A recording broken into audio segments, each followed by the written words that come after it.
ইংল্যান্ডের বিরুদ্ধে প্রথম টেস্ট ম্যাচটিতে ভারতীয় টিম 28 রানে হারার পরে দ্বিতীয় টেস্ট ম্যাচটি ভারতীয় টিম ইংল্যান্ড টিমের বিরুদ্ধে খেলতে চলেছে 2রা ফেব্রুয়ারি থেকে। 2 নম্বর টেস্ট ম্যাচটি শুরু হতে চলেছে 2রা ফেব্রুয়ারি এবং বন্ধুরা এই 2 নম্বর ম্যাচটি হতে চলেছে বিশাখাপত্তনমে। এবং আজকের এই ভিডিওতে আমি তোমাদের সাথে শেয়ার করার চেষ্টা করব যে এই 2 নম্বর টেস্ট ম্যাচটির জন্য ভারতীয় টিমের প্লেইং 11 কেমন হবে, যেখানে প্রথম টেস্ট ম্যাচটিতে কিছু প্লেয়ারের পারফরমেন্স খুবই খারাপ হয়েছিল এবং সেই কারণে এখানে ভারতীয় টিম প্রথম টেস্ট ম্যাচটি হেরেছে।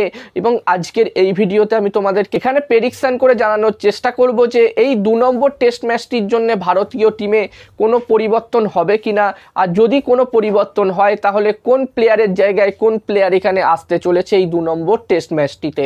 তোমরা ভিডিওটাকে স্কিপ করো না, পুরো ভিডিওটা দেখো এবং ভিডিওটা দেখার পরে যদি ভিডিওটা ভালো লাগে অবশ্যই লাইক করো। আর এরকম ভিডিও যদি তোমরা আরও দেখতে চাও এই ইউটিউব চ্যানেলটিকে সাবস্ক্রাইব করে নিও, আর ভিডিওটা ফেসবুক পেজে দেখে থাকলে অবশ্যই এই পেজটিকে ফলো তোমরা করে নিও। যেখানে বন্ধুরা প্রথম টেস্ট ম্যাচটিতে হায়দ্রাবাদে লজ্জাজনক হারের পরে ভারতীয় টিম কিন্তু অবশ্যই চাইবে যে এই 2 নম্বর টেস্ট ম্যাচটিতে কামব্যাক করতে, এই ম্যাচটি অবশ্যই জিততে।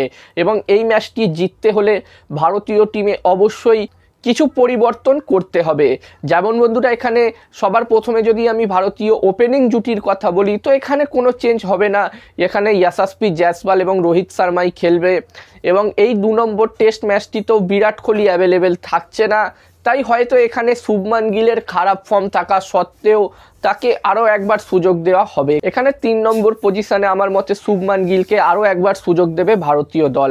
যদিও এখানে শুভমান গিলের জায়গায় যদি রাজাত পাতিদারকে সুযোগ দেওয়া হয় তাহলেও কিন্তু ভালো হবে, তবে যতদূর আমার মনে হচ্ছে এখানে রাজাত পাতিদারকে সুযোগ দেওয়া হবে না এবং শুভমান গিলকেই সুযোগ দেওয়া হবে এই 2 নম্বর টেস্ট ম্যাচটিতে। অন্যদিকে 4 নম্বর পজিশনের কথা বললে বন্ধুরা 4 নম্বরে কেএল রাহুল খেলবে এবং 5 নম্বর পজিশনে শ্রেয়াস আইয়ারকেও খেলানো হবে, যেখানে শ্রেয়াস আইয়ারও কিন্তু ফ্লপ হয়েছিল প্রথম টেস্ট ম্যাচটিতে। তার ব্যাট থেকেও আমরা সেরকম ভালো ইনিংস দেখতে পাইনি প্রথম টেস্ট ম্যাচটিতে। তবে এখানে আমার মনে হচ্ছে শ্রেয়াস আইয়ারকেও সুযোগ দেওয়া হবে এই 2 নম্বর টেস্ট ম্যাচটিতে। এবং 6 নম্বর পজিশনে কেএস ভারত খেলবে, 7 নম্বরে খেলবে রবীন্দ্র জাদেজা, 8 নম্বরে খেলবে অক্ষর পটেল, 9 নম্বরে খেলবে রবিচন্দ্রন আশ্বিন। বন্ধুরা এই ডিপার্টমেন্টেও কিন্তু কোনো চেঞ্জ হবে না, এই 3 জন স্পিন বোলারই খেলবে 2 নম্বর টেস্ট ম্যাচটিতে। এই 3 জনের মধ্যে কাউকে কিন্তু বসানো হবে না। এখানে 10 নম্বর পজিশনে একটা চেঞ্জ হতে পারে। এখানে বন্ধুরা মোহাম্মদ সিরাজের জায়গায় এই 2 নম্বর টেস্ট ম্যাচটিতে আমরা কুলদীপ যাদবকে দেখতে পেতে পারি।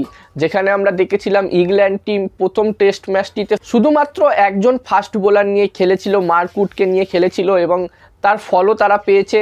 তাদের স্পিন বোলাররা চতুর্থ ইনিংসে দুর্দান্ত বোলিং করেছিল, প্রথম টেস্ট ম্যাচের চতুর্থ ইনিংসে দুর্দান্ত বোলিং করেছিল। এখানে আমার মনে হচ্ছে ভারতীয় টিম হয়তো এই 2 নম্বর টেস্ট ম্যাচটিতে এখানে কুলদীপ যাদবকে খেলাতে পারে মোহাম্মদ সিরাজের জায়গায়। এবার দেখার বিষয় থাকবে কি হয়। এবং 11 নম্বর পজিশনে খেলবে জাসপ্রীত বুমরা। তো বন্ধুরা এখানে আমার মনে হচ্ছে এটাই হবে ভারতীয় টিমের প্রবাবলি প্লেইং 11 এই 2 নম্বর টেস্ট ম্যাচটির জন্যে। এখানে একটি মাত্র চেঞ্জ হতে পারে, এখানে মোহাম্মদ সিরাজের জায়গায় কুলদীপ যাদবকে খেলানো হতে পারে। এছাড়াও বন্ধুরা শুভমান গিলের জায়গায় রাজাত পাতিদারকেও সুযোগ দেওয়া হতে পারে, তবে তার সম্ভাবনা অনেকটাই কম আছে। এবার দেখার বিষয় থাকবে কি হয়। আর বন্ধুরা তোমাদের মতে এই 2 নম্বর টেস্ট ম্যাচটির জন্য ভারতীয় টিমের প্লেইং 11 কেমন হবে অবশ্যই তোমরাও তোমাদের নিজস্ব মতামত কমেন্ট করে কমেন্ট বক্সে জানিও।